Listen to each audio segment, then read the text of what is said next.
Gila ya, orang udah kerja segitu hebatnya, kok masih bisa juga nggak kepilih. 76% tingkat kepuasan, kok masih juga nggak kepilih, hanya 42% yang milih. Tapi bagi saya kita nggak boleh terus kecewa. Ini momentum untuk kita percaya. Ini waktunya anak-anak muda. Kita harus punya pikiran yang progresif. Kita harus edukasi anak-anak muda, edukasi warga Jakarta, bukan hanya warga Jakarta, tapi rakyat Indonesia. Kalau yang namanya kemenangan, itu nggak boleh dilakukan dengan cara-cara yang kotor. Yang namanya memilih seorang pelayan rakyat, itu bukan dilihat dari isu agamanya, saranya, tapi kita lihat dari seberapa dia bermanfaat untuk masyarakat. Kalau saya mikir gini Pak Wimar ya, dari kekalahan kemarin, ini bukan masalah Jakarta, tetapi kekalahan yang dilakukan dengan isu-isu sara, itu efeknya besar. Kenapa? Saya nggak akan pernah lihat nanti gubernur muslim di Bali. Saya nggak akan lihat gubernur muslim di Papua atau di NTT. Kenapa? Karena harus orang Hindu jadi gubernur di Bali. Terserah orang muslim mau kerja sebagus apapun, harus Hindu. Di Papua harus orang Kristen yang jadi gubernur. Karena mau orang muslim kerja sebagus apapun untuk rakyat Papua nggak ada gunanya. Nggak seiman kok.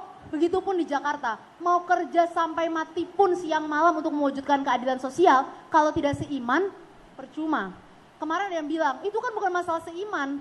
Mungkin banyak isu penggusuran, isu reklamasi. Exit poll SMRC membuktikan orang yang tidak memilih Ahok itu 26% karena merasa tidak seiman, 16% karena memperjuangkan agama. Dan itu kan membuktikan bahwa kinerja Ahok yang sudah semakin baik itu nggak ada artinya kalah dengan isu-isu agama yang sebenarnya nggak pantas dibawa dalam ranah, dalam konteks Indonesia. Itu nggak tepat. Samara, kemarin Pak Yusuf Kalla bilang, bukan bilang ke saya sih, bilang ke media sosial, jangan khawatir akan ada arus Islam garis keras. Tapi kita lihat Indonesia ini isu syariah dan sekuler itu sebetulnya tidak pernah selesai kan. Tahun 45 aja Undang-Undang Dasar kita dipaksakan. Kemudian tahun 59 Dewan Pembuat Konstitusi yaitu Konstituante dibubarkan oleh Soekarno dan dia pasang Undang-Undang Dasar 45. Karena dia kuat ya diam aja. Tapi sekarang diam-diam mereka maju lagi, terus didukung Yusuf Kalla, didukung Prabowo, didukung semua orang, didukung uang juga, Haritanu. Jadi apa betul bahwa ini bisa dibendung? Satu hal lagi, majalah Economist dari Inggris bilang Indonesia ini rupanya sedang kalah dalam perjuangan melawan syariah lah gitu ya. Dan ini negara yang selama ini bangga bahwa dia itu bineka. Sekarang hilanglah mimpi kebinekaan. Bagaimana menurut Samara? Iya, saya juga kecewa ngeliat banyak media asing ya. Kemarin setelah Anies Sandi menang itu, kita lihat di Wall Street Journal gitu, mereka bilang Islam garis keras menang, Islam garis keras menang dan lain sebagainya. Beda waktu tahun 2014. Waktu tahun 2014 pas Pak Jokowi menang jadi presiden, Time tuh langsung majang mukanya Jokowi dan katakan New Hope. Ada harapan gitu. Jadi 2012 kita melihat harapan di Indonesia, 2014 kita melihat harapannya makin tinggi lagi jadi presiden. 2017 kita kalah dengan ketakutan. Saya cuma punya satu pesan, semoga Pak Anies mampu membayar rasa takut warga Jakarta dengan kerja keras yang malam seperti yang dilakukan oleh Pak Ahok. Pernah ada wawancara saya sama BBC ditanya, Anda kan keturunan Arab, kok dukung etnis Tionghoa? Saya bilang, memangnya kenapa kalau saya keturunan Arab, lalu kenapa kalau Ahok itu etnis Tionghoa? Kita itu lahir di Indonesia, sama-sama warga negara Indonesia, sama-sama cinta Indonesia. Saya nggak peduli Pak Ahok itu Tionghoa, Arab, India atau apapun. Saya juga nggak peduli saya itu Arab, Tionghoa atau India. Yang saya peduli kita sama-sama warga negara Indonesia, kita mau yang terbaik bagi negara ini. Kita bukan mau memperdebatkan lagi kamu pribumi apa bukan, kamu keturunan Arab atau keturunan Cina, itu nggak penting. Yang penting apa yang bisa kita lakukan sebagai warga negara. Percuma juga ngaku-ngaku pribumi tapi nggak bermanfaat. Percuma juga ngaku-ngaku Tionghoa, ngaku-ngaku Arab tapi nggak bermanfaat bagi negara ini. Saya ingat kata-kata Gus Dur, kalau kamu berbuat baik pada seseorang, berguna, bermanfaat bagi masyarakat, maka Allah, Tuhan tidak akan pernah mempertanyakan apa agama kamu, tapi dia hanya akan mengenang apa yang udah kita berbuat untuk masyarakat. Bolehkah kita baik Islam maupun non-Islam berharap bahwa agama Islam belum dibajak sepenuhnya oleh Rizik Syihab. Islam tuh pada dasarnya toleran dan moderat. Gak ada ajaran Islam bagi saya Islam dari kecil, dari lahir, saya nggak pernah mendapatkan ajaran Islam yang suka mengkafir-kafirkan orang, ajaran Islam yang menghina orang, yang mengajarkan membunuh seseorang padahal dia saudara sebangsa. Itu bukan Islam bagi saya. Islam itu yang seperti diajarkan Nahdlatul Ulama, dia toleran, dia membumi dengan Indonesia, dia mengajarkan kita untuk menghargai sesamanya. Saya ingat satu kata-kata Ali bin Abi Thalib yang mengatakan, kalau seseorang bukan saudaramu dalam agama, dia saudaramu dalam kemanusiaan. Dan kita dalam konteks Indonesia, berbangsa, bernegara, kita semua saudara dalam kemanusiaan. Gak boleh kita mengkafir-kafirkan, menghina-hina saudara sebangsa kita hanya karena perbedaan agama, apalagi karena perbedaan etnis yang kita kan gak bisa milih kita dilahirkan dengan etnis apa. Dan bagi saya, orang yang menganggap keberagaman sebagai ancaman, itu tidak menghargai Allah sama sekali. Kalau Allah mau menciptakan kita seragam, bisa nggak? Bisa 1 menit kok. Tapi Allah menciptakan kita beragam supaya kita menghargai satu sama lain.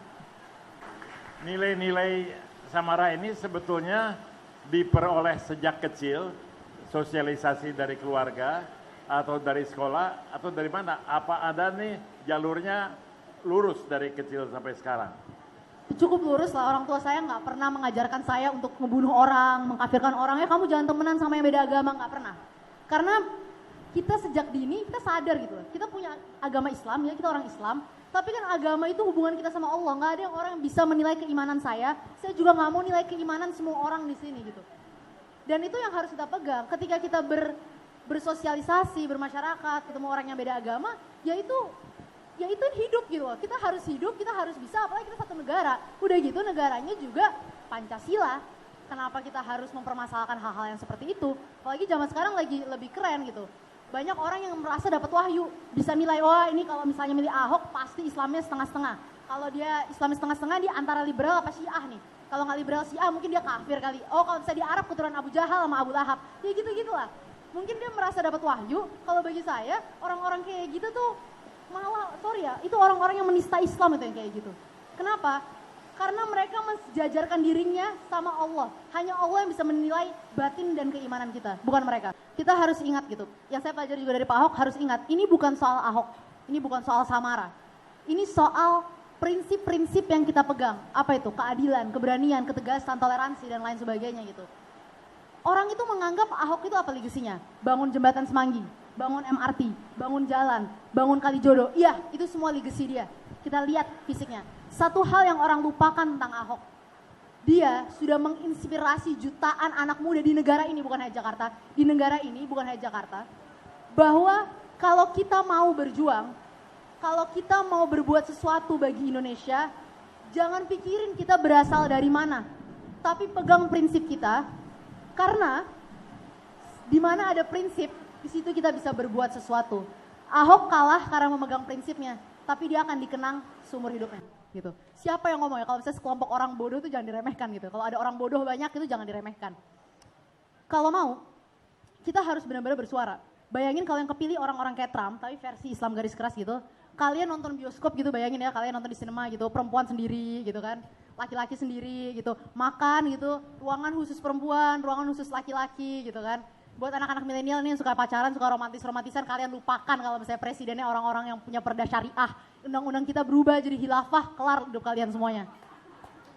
Jadi coba kalian pikirin dari hal-hal yang kecil, jangan kalian pikir politik itu masalah, ya masalah buat undang-undang, masalah segelintir orang di atas, jangan. Karena lama-kelamaan kalau kalian tidak serius, politik itu menentukan hidup kalian loh. Dan ketika nanti negara udah jadi khilafah Islamiyah gitu, udah ada khalifah, kita gitu punya khalifah, kalian baru sadar, coba dulu kita nggak diem ya, udah terlambat. Jadi sebelum terlambat, kita harus beraksi dari sekarang. Pak Presiden, di mana ketegasanmu gitu?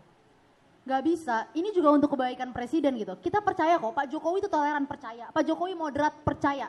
Jokowi itu seorang nasionalis dan Islam moderat. Itu tidak terbantahkan. Tapi sekali lagi ya, diam terhadap intoleransi, itu menghancurkan bangsa ini.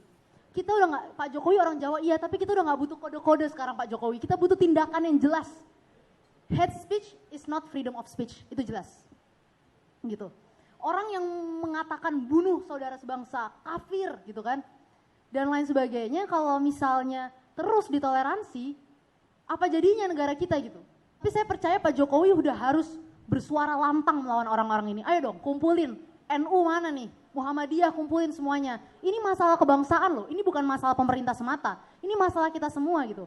Kita ini udah 72 tahun merdeka. Masa iya kita memperdebatkan ideologi 72 tahun yang lalu? Kan nggak lucu ketika negara-negara tertentu gitu ya, misalnya Singapura udah mikirin nanti ke depannya kita bangun apa ya gitu. Untuk sejahterain rakyat gimana ya. Kita masih mikirin ini ideologi yang cocok Pancasila apa Khilafah, kan nggak lucu gitu. Malu-maluin banget, negara kita mundur banget. Itu harus jadi pelajaran buat Pak Jokowi. Pak Jokowi sekarang kerja keras, saya lihat memang dia sangat luar biasa gitu ya. Sabtu Minggu keliling ke daerah-daerah, meresmikan ini, meresmikan itu, meresmikan ini, meresmikan itu. Tapi semua jadi nggak ada gunanya. Ketika nanti muncul sekelompok orang pergi ke masjid-masjid, Jokowi itu Cina loh, Jokowi komunis, jangan pilih dia. Jadi gitu-gitu akan muncul dan kemudian orang-orang peduli. Wah kata ustadz saya gitu kan, kata kiai saya gitu kan. Ini tuh Pak Jokowi itu bukan Islam loh, jadi kita nggak milih Pak Jokowi. Kan sayang banget kalau misalnya ada tokoh yang udah bekerja keras untuk kita dan itu nggak diapresiasi dengan terpilih lagi di periode selanjutnya. Nah tapi jangan ditimpakan ke Presiden Jokowi aja. Kita juga sebagai masyarakat, sebagai generasi muda juga harus cerdas gitu. Ingat, negara ini negara Pancasila.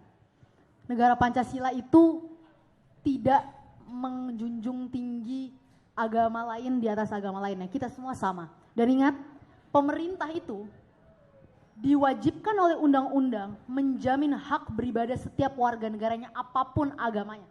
Apapun agamanya. Baik orang Muslim di Papua, baik orang Kristen di Aceh, dimanapun mereka harus dijunjung tinggi. Karena itulah hak mereka beribadah. Sayang saya bukan presiden, tapi kalau saya presiden, kalau ada acara-acara keagamaan yang dibubarkan, udah pasti saya perintahin polisi untuk usut tuntas hal-hal seperti itu. Karena saya diwajibkan, disumpah oleh undang-undang untuk menjaga, dan disumpah oleh Al-Quran untuk menjalankan undang-undang. Saya akan mengkhianati kitab suci saya sendiri kalau saya tidak menjamin hak beribadah setiap warga negara.